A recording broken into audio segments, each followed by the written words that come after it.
Good evening and welcome to the College of Worcester. It's great to have you on our campus. Thank you.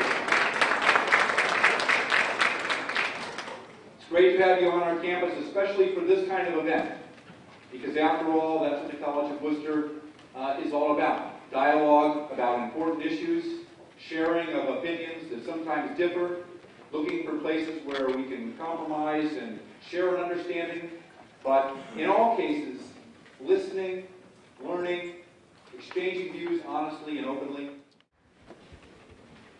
Congressman, thanks for being here tonight. This is the third presentation that I've been to that you've sponsored, and at all three of them, you've talked about how uneasy business is with the future and how uncertain the future is, which prevents them from investing, etc. I think it's even broader than that. I think everybody in this room is uncertain about the future. And I think you are too. We all are worried. You gave a really good presentation on the Republican approach to the budget. And it was very comprehensive and very understandable. If we had a senator here from the Democratic side doing a PowerPoint and doing a presentation, probably it would be equally persuasive. But nothing on the two screens would be the same. I don't think the uncertainty rests with a Republican philosophy or a Democratic philosophy and whether it's implemented. The uncertainty is where the compromise is. And my concern is I don't see any compromise on the part of anybody in Congress. Congress right now has the lowest rating in the history of this country. Your Congress and that Senator's Congress. Now, you both are good Americans, just like we are all good Americans to come and participate in this. But I guess my concern is if you can have a Ronald Reagan and a Tip O'Neill, who are probably two of the most astute politicians in our lifetime, who radically, vehemently disagreed with each other and found compromise. Why can't you find compromise? You, not you personally, but you as Congress find compromise. Because until we find compromise and find a common direction for our country, we are going to be at odds just like we are right here, and just like we would be if there were two screens. We have to find common ground. And common ground comes with compromise. It doesn't come with sticking our heels into the sand and saying no, no, no. So what's your approach to finding compromise for these large issues that we're looking at? Well, if you look at, and I appreciate your comments, and I would agree with you. If you're not scared in this room, then you're not paying attention. I mean, we do have some very big issues in this country that we need to fix. And as you saw, I believe that you need to be able to work across the aisle, and I have a bipartisan group that has continued to work across the aisle. And we're going to continue to do that. So when you ask me what am I doing, I'm actually trying to work with people who believe that we have problems and believe that we have issues. The problem, though, is this, and I tell everybody the three major things that I learned when I went down in Congress. And I've only been there 9 months, and if you think it's bad, I get called to do nothing. Congress, I get called a guy that's only approval rating of 9 or 10%. I've only been there 9 months. I was in an airplane the other day flying. I was with two individuals in the labor union sitting next to me. They were talking about the country. They were talking about the United States. They were talking about all their concerns. They looked over at me and said, "What do you do for a living?" How about that? And I looked at them and I said, "You know what? I've never lied. I don't plan on lying." I said, "I'm a U.S. Congressman." And wow, did that open up the floodgates. But it was a good conversation. Because you know what he said? These both gentlemen said, "I don't like Democrats. I don't like Republicans. I don't like any of them." And I'm sitting there thinking, wow. I'm sitting there thinking, wow. But the problem is, it's because they see, everybody sees us not working together. Well, guess what? 4 years ago, 2 years ago, people were working together. got the healthcare bill. That's where you got cap and trade almost through. That's where you got a lot of things you don't want. And that's where we sent 85 new members and 85 new Republicans and 9 new Democrats down because people were not happy with moving forward and compromise. So now what we're doing is we're down there and we're saying we don't agree with this, we don't agree with that. But I will also tell you politics is big of a problem down there as anything.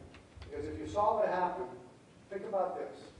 And you can check on the internet and find this to be true. We passed the Budget Act in the end of July. We had bipartisan support of the Budget Control Act. We had 85 Democrats, 100 plus Republicans, whatever the numbers were, I don't have the exact ones. Then we went to and that budget said we're going to cut, we're going to cap, and we're going to pass a balanced budget amendment later this fall. The cuts were a number which would have been simple when the CR came up. So last week, we put a CR out that, guess what, equaled exactly what the levels that we passed in a bipartisan relationship in July. That's exactly what we passed. So you would think the CR would have passed, right? It just flew right through. Now, people call the Tea Party the problem. The problem is the 35 that voted against the Budget Control Act also voted against the CR. So they weren't the problem. And you can check that out. They were the same 35.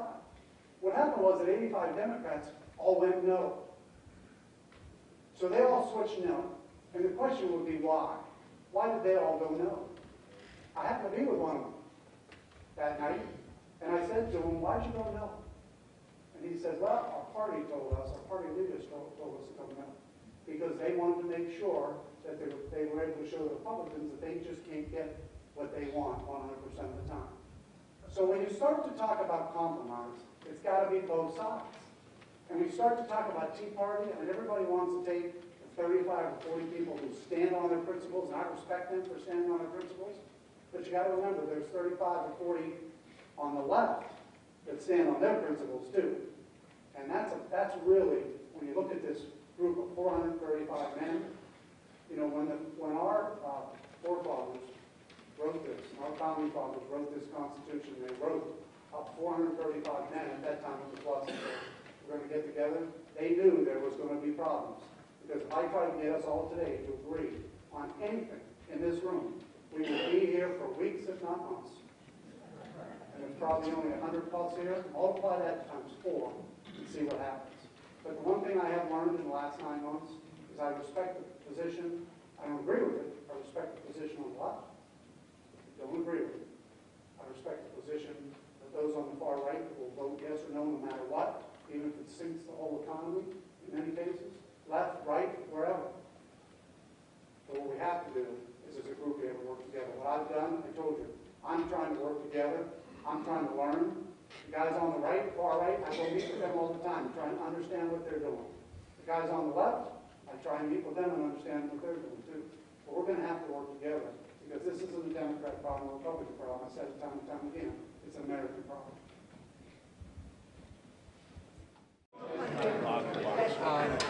How do you think he answered your question? Well, I must admit I wasn't enormously surprised with his answer. And I think that the concept of compromise is not a part of this Congress. And it's not part of his thinking, and it's not a part of the House. It's not a part of the Senate.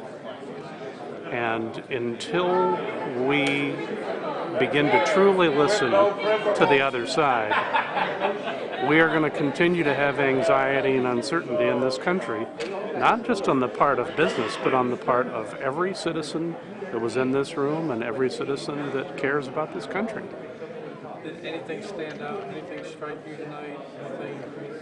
Anything that resonated with you? Anything that disturbed you?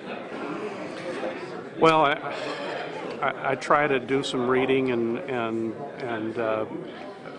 as much as I can, and not very much of what he said surprised me. And like I said in my question, I think if we had a Democratic senator here doing a PowerPoint and having things on the screen, not much of what he or she would say would surprise me. The real problem is that nothing on the two screens that would be portrayed by our congressman who's a Republican and a Democratic senator, there would be nothing the same. And when we have no common ground at all, our country is in trouble. Anything stand out tonight? Same old, pretty much from the Republican viewpoint. Cut corporate taxes, cut Medicare, cut Social Security. They're pretty much trying to balance the whole thing on the backs of the middle class. So I've really heard nothing new here. He talks about compromise, but I don't see where he has done any compromising at all. In fact, it's really sad. One good question would have been about compromise is that when Mitch McConnell, at the beginning of the 112th Congress, said, my main purpose is to see the current president defeated. Not that my main purpose is to help the people of this country, but my main purpose is to get this president defeated in the next election. I think many of the Republicans have taken that to heart.